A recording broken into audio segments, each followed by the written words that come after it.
reached a tipping point. The chorus of hate being leveled at the president is nearing a crescendo as Democrats blame him and only him for a virus that originated halfway around the world. This is yet another attempt to impeach the president. And sadly, it seems they care very little for any of the destruction they are leaving in their wake. Losses in the stock market. All this, unfortunately, just part of the political casualties for them. You know, this is a time to be united, not to be pointing fingers, not to be encouraging hate, and yet what do we see? We see the absolute opposite from the left tonight. Good evening, everyone. I am Trish Regan. The hate is boiling over, many in the liberal media using, and I mean using, coronavirus in an attempt to demonize and destroy the president. This is impeachment all over again. And like with the Mueller investigation, like with Ukraine Gate, they don't care who they hurt. Whether it be their need to create mass hysteria to encourage a market sell-off, unlike anything we've seen recently, or whether it be to create mass hysteria in order to stop our economy dead in its tracks. Don't kid yourself. They told us how much they crave a recession as a way to get rid of Donald Trump.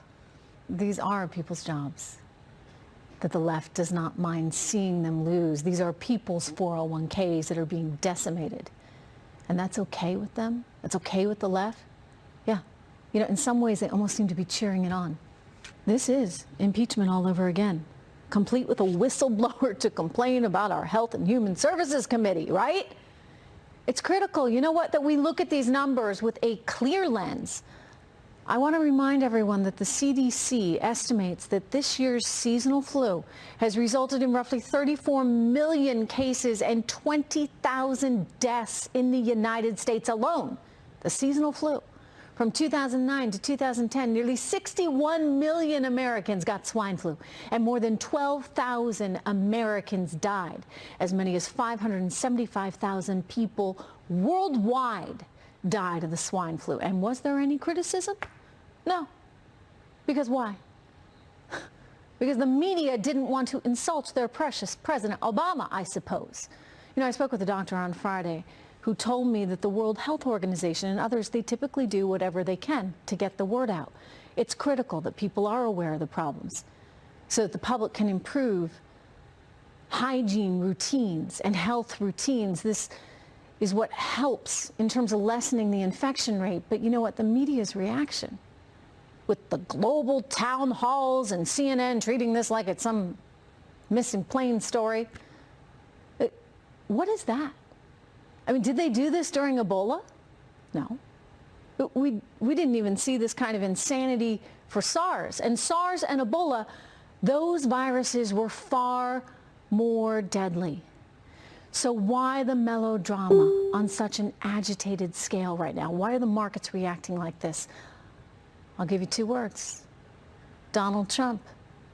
And the media doesn't like him.